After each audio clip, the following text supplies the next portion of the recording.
Hi, today we're going to be discussing how to do net making, an in-hand technique that I learned from little Spanish-speaking ladies on YouTube. I've been making nets for probably close to 20 years, but I've used different techniques to do so. I primarily at this time make nets for lacis. Okay, this is lacis. It's a lace form in which you're putting a pattern into the mesh. So there it is. Okay. For this, if you want to learn to do this, you need to have thread. The thread can be a pearl cotton, like a number 8 or a number 10 or a number 12. It can be a cordonette, like a number 80, 70, or an 80. Those are generally the preferred cottons for doing this. You'll need a tapestry needle. This is a number 20 tapestry needle. Tapestry needles have blunt tops. They have a long line. You could probably do this in a blunt embroidery needle. I've heard that those don't eat up the thread as much. That's great. Or a little stronger. You need some type of gauge. This is my gauge. My gauge for this project is a very curled up, munched up, 000 knitting needle. But you can use a double, as long as you have a double pointed end on it. You can buy commercial gauges. Again, the reason I'm not using commercial gauges, I'm using knitting needles, double point knitting needles, is because of the work I'm trying to do, and you need to I'm trying to do a smaller work than most people who do netting do. When I'm trying to do my really tiny net, I use this one that I made using a doll needle, a very tiny doll needle, and you can see compared to the double aught, it is very tiny. And even still, I can only get maybe 10 squares per inch. So here's my not so pretty mesh, but you can see how tiny it is compared to this one. This one is about a 7. This is around a 10. The 10 is probably the closest I can get to a period mesh. So I really want to be as close to period mesh for the SCA period as I can get. The smaller meshes, they'll become much harder. You can get shuttles. There are shuttles available for netting that you can get through companies like lacis.com, Filet Lace by the Sea. There are, but those shuttles are too big. Okay, I mean, you can even, there are net making supplies at fishing shops too, because they make nets. But the smallest net shuttle that they have is a minnow net, and minnow nets are still, you're going to end up with maybe 1 to 2. Your meshes are going to be at minimum a 1/2 inch.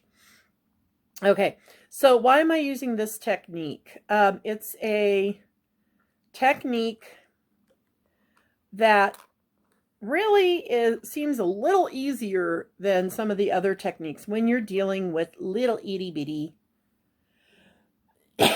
little itty bitty nets. And I really like how this is much more portable. The other techniques that I've seen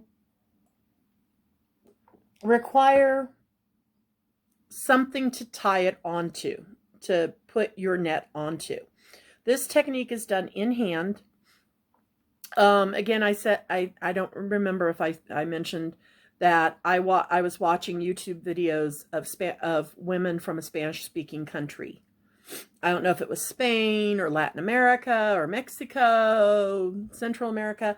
I don't know. I do know that they were speaking Spanish. And so I realized, well, I don't understand Spanish, but I was able to watch them do it, and knowing how to do lace making or how to make net, I'm like, oh, that is a cool technique. And so I'm going to learn how to do it. And I watched him over and over and over again doing this technique. Okay, so we put our gauge to start out. Actually, I should show you this. Okay, to start out, we have our loops. Okay, so I have 8 loops here. I know I counted them last when I put them in.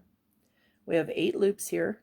I have turned this to this side. I'm going to, quit trying to make knots there. Your thread is going to try to make knots. It just does that. Okay. Instead of why a shuttle is really nice for net making is that you can hold more thread on the shuttle, and you're not doing as much thread management as you are with just a tapestry needle. That's it. So I'm going to hold my net in my hand. I'm going to bring my thread over my finger. I'm going to put my gauge under that thread, okay? And to start off, I'm going to hold the gauge, okay? Because if I don't hold the gauge, I'm not going to the gauge is going to go wherever it wants. It's going to say, whoop, there I go, to the floor. Whoop, there I go, to the floor. So you want to kind of give it you want to hold it a little bit. Okay. I'm going to find that first loop. See, I got that first loop. I'm going to theoretically put my needle through it. Now, usually I don't do it quite so far away from my body, but I want you to see it. So see me struggling, so that when you're struggling, you know that I struggle too sometimes. All right. This is usually the hardest part of the stitch. Okay. So I'm putting it there. I'm going over, I can lock it down with my finger like that. See, locking it down with my finger. Bring it under. I'm bringing it under. I'm going to go over to this side. I'm going to wrap around the needle. I'm going to bring it back, and I'm going to do that. Now I'm going to start pulling. Okay. But I'm going to start pulling and pulling. Sometimes your thread will try to bunch up, and when it tries to bunch up, that's when things happen. Now, one of the things, okay. See, things happen. The first stitch is always going to be your hard stitch, okay? Just going to tell you right now. First stitch is your hardest stitch. And I did one thing that I forgot that I don't like to do. And that is I was trying too fast, going too fast on this first one. So I'm going to catch it again. Going to take this. See, I'm taking it and I'm taking it under. Notice I let it go from the finger. I don't want it going over the finger. That's what I did wrong the last time. I want to go back. So I'm going to show that movement again. over, around, under. Now I can lock it into place, okay? That's what it looks like. You want that locked into place. You want that needle up against that gauge. Okay? Up against that gauge. Because if it's up against the gauge, you're going to get a nice loop. Otherwise, if it's not up against that gauge, it's going to be wonky and on its, we're trying. The main thing about, and this is,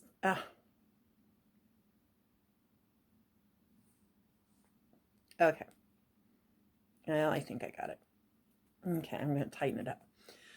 The main thing about the first loop is always the hardest one. So don't get too hyped up if your beginning loops are not pretty. Okay? They're always the hardest one on any row. Because once you've got that first loop on, you don't have to hold the gauge necessarily. You can just rest the gauge and hold right underneath the gauge. I'm going to find the second loop. I'm going to center my needle on the loop, and I'm going to hold it on that center section. I'm going to pull this down so that my needle and my gauge are as horizontal as I can get them. Hold it and pull and hope that my thread doesn't want to bunch up. Hope that my thread isn't going to catch the tail ends, the tails of my, this will get caught. This end will always get caught. Just kind of keep an eye out for it. And as soon as it gets caught, just grab it and get it out of the line of thread fire, as it were. Okay, so again, we're lining these up so they're nice and horizontal. We're doing our wrap to the front, around, and go back. So there we go. And tighten. We're going to do this one more time. We're going to do this several times so that hopefully you can see it and get it down. So we're going to go under. Well, first we got to center needle in the center. What I do here, this is, I got to look at something here. What happened?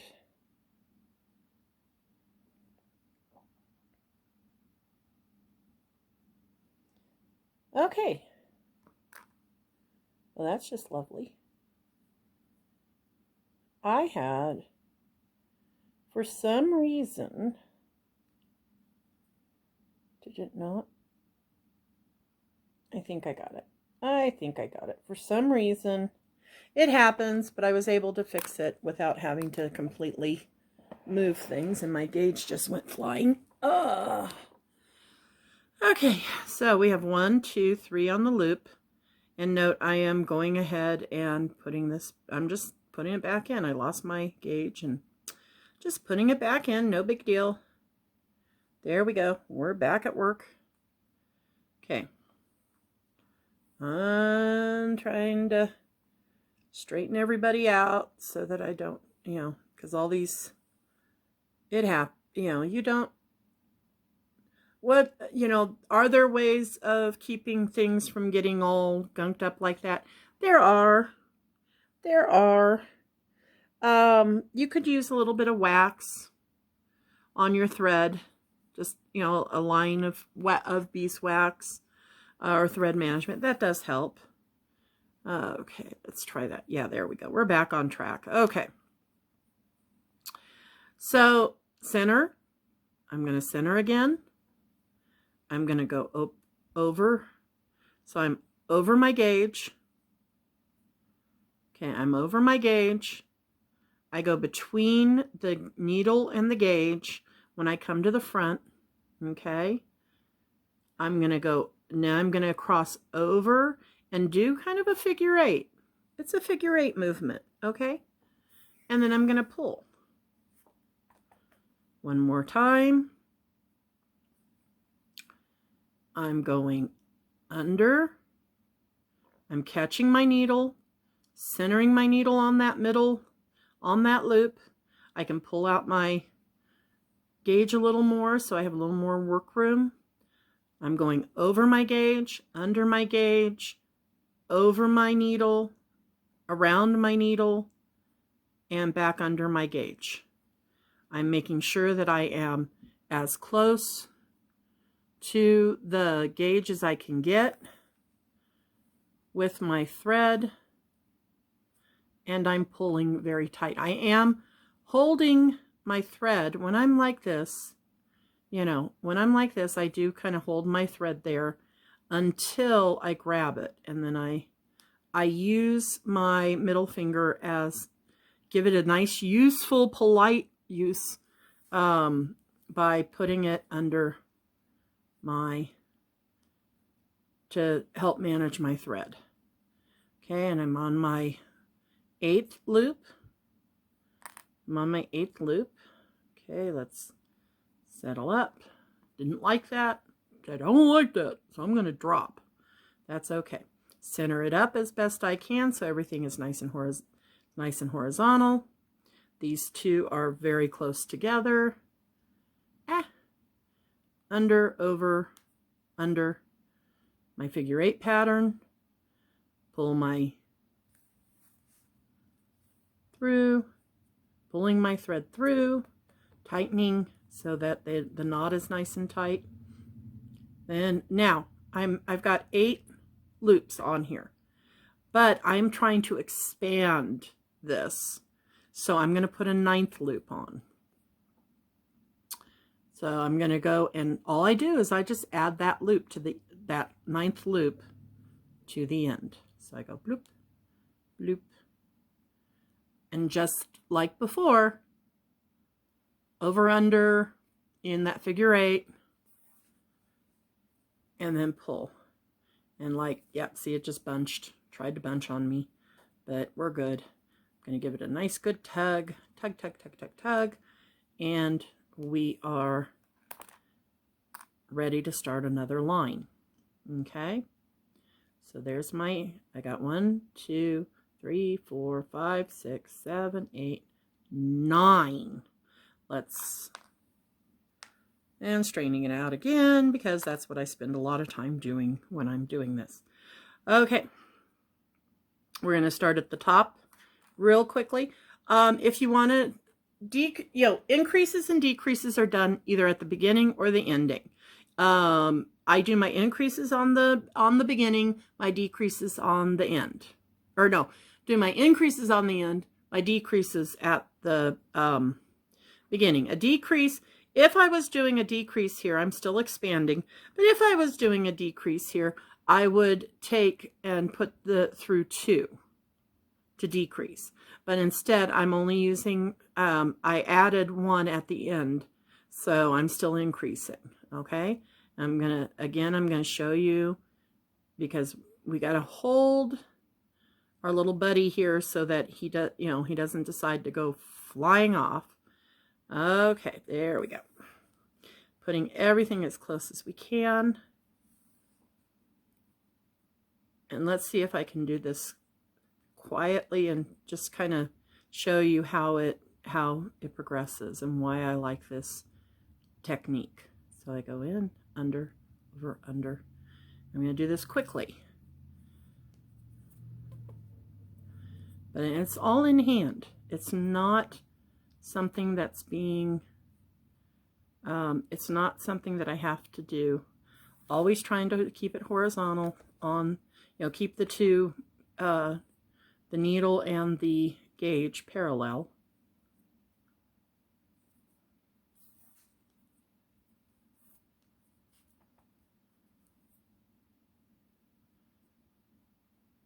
And I no longer have to hold the gauge because I have plenty of net to hold the gauge with. The gauge will stay in place. It's on loops, so I don't have to worry about it.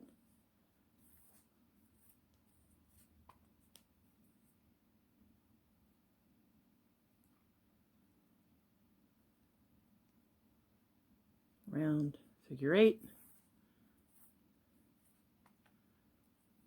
Over in the center of the puppy, figure 8, do your figure 8, tighten, always tighten. You don't tighten, you end up with loose knots that cause you all kinds of concern when you get to them on the other side.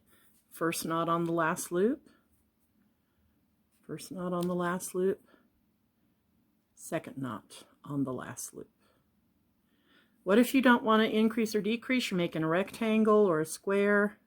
Well, you're making a rectangle. If you're making a square, you do increases till you get to where you're going, then you do decreases till you get to, if you're doing a rectangle, you just do the exact same number of loops as you can. And you can tell that this one has the increase because this loop does not have a, this loop doesn't have this little, it's not a diamond, it's just a loop at the end. Alrighty, so we'll do questions in a few minutes. Have a good day.